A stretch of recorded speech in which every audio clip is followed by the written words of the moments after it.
Fellow Ugandans, on the 14th of January 2021, we went to the polls. It was clear even from the days before the election that Museveni was headed for a resounding defeat. Various independent opinion polls showed that Museveni could not even get 30% in a free and fair election. The mood all over the country was clear. Ugandans wanted change. Knowing what awaited him, Museveni started arresting thousands of our supporters, picking them from their homes at night, from their workplaces, or even along the roads and detaining them in unknown places. Many of our brothers and sisters disappeared and they've never been seen again. Those who have been lucky to return have spoken of being subjected to unspeakable torture and brutality. Some of our supporters have been castrated. Others have had their eyes and fingernails plucked out, their limbs broken and their manhoods shattered. On 18th and 19th of November last year, on Museveni's orders, more than 100 Ugandans were shot and killed in cold blood. After that massacre, he came out chest thumping and congratulated his boys for a job well done. Up to this day, no one has been held accountable for these crimes against humanity. Just like the cold-blooded murders of Yasin Kauma, Rita Nabukenya, Dani Cheyune, Hakim Sekamwa, Hassan Waliendo, Frank Senteza and many others, the regime silenced their grieving families, and that was it. The presidential campaign was turned into an exhibition of impunity. I survived 3 attempts at my life, and my comrades survived even many more. Some of our friends did not make it alive. Many comrades and journalists sustained permanent injuries.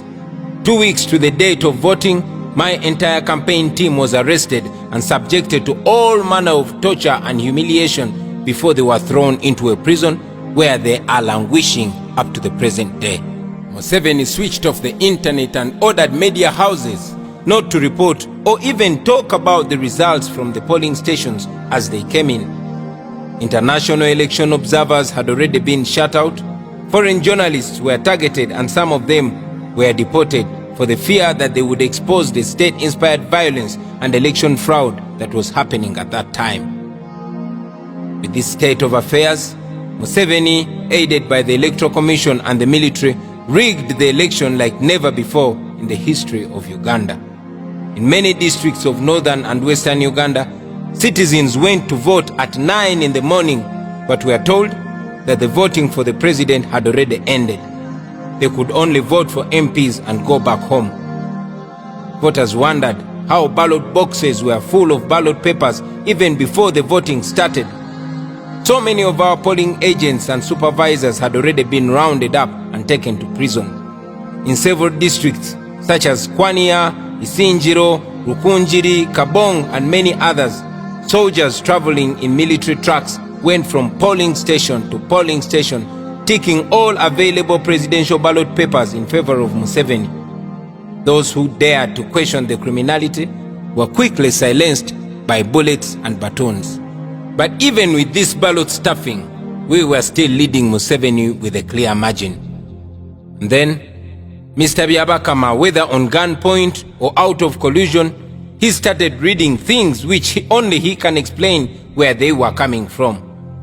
Those who represented us at the National Tally Center spoke of how state operatives filled the entire Tally Center, and it is thought that these are the people who were feeding Mr. Byabakama with the results that he was reading, completely not reflecting what had come from the polling stations. Then on the 16th of January, by 4 p.m., Mr. Byabakama completed the fraud and announced Museveni as the winner. Once again, General Museveni and his small clique of gunmen imposed themselves on the people of Uganda. Up to now, the Electoral Commission is still grappling with forged results. A look at Byabakama's declared results will shock you. These people, they did not apply any smart thinking in their rigging. It was crude. At hundreds of polling stations, the dead resurrected and voted. Byabakama claims that 100% registered voters turned up and voted. Some presiding officers were not intelligent in their overzealousness. The number of those who voted was actually more than the number of the registered voters by far. Knowing the kind of election fraud that he had just committed, Museveni quickly placed me under house arrest as hundreds of soldiers surrounded my home and our party head office. Having disabled our U-Vote app by switching off the entire internet, they knew we were still determined to tally our results, and so they started arresting all our comrades who had DR forms. And then the abductions and kidnaps intensified in those dreaded vehicles commonly known as drones. By the time the High Court ordered for my release from house arrest, there were only 4 days remaining to petition the Supreme Court about the suppression of the voice of the people of Uganda. Despite so many doubts about the Supreme Court from so many people, we decided to give the judicial process a chance. We all now know what Museveni has done to our public institutions. The Supreme Court clearly showed outright bias. The Chief Justice, through his conduct and comments, showed that the matter before him was decided long before we even filed it. So it was because of these reasons that we decided to withdraw the case from the Supreme Court and bring it to you, the people of Uganda. With the fraudulent announcement, Mr. Byabakama and his 6 electoral commissioners suffocated the voice of the people of Uganda. And then Mr. Owiny-Dollo and his panel of 8 people shut out our evidence and denied us an opportunity to amend our petition and raise other strong grounds, an opportunity that had been given to the previous petitioners in a similar matter. All these individuals hold offices in trust of the people of Uganda, but they betrayed that trust and chose to please the one who appointed them, leaving Ugandans totally on their own. So today, I want to once again remind all of you, my fellow Ugandans, that we are on our own. I have brought the case back to the court of the people, and the people of Uganda must now sit, in fact stand, and give judgment in this case. In 1980, General Museveni took part in an election which he lost miserably. He claimed that the election had been rigged and started a war. 500,000 of our people died in pursuit for a better Uganda. But look what Museveni has done. He has betrayed the blood of our people and has done many times worse than the regimes he castigated for rigging elections and for killing people and for causing enforced disappearances.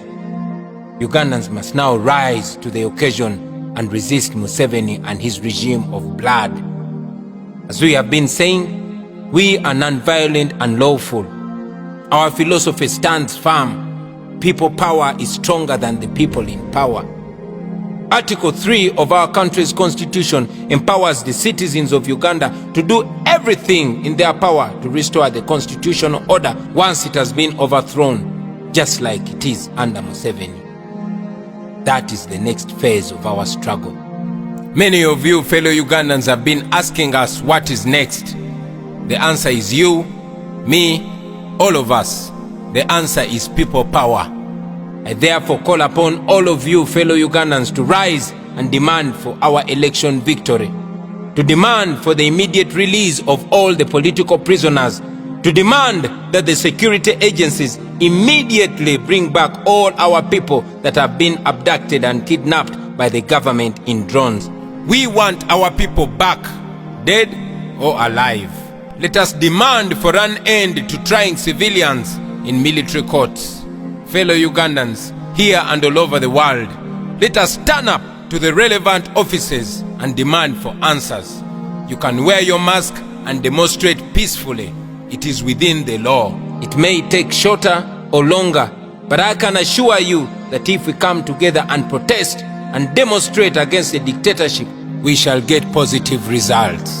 I call upon all of you fellow citizens of Uganda to rise and evoke Article 29 of our Constitution and demonstrate against a regime that has oppressed us and exploited us and turned us into slaves in our own country.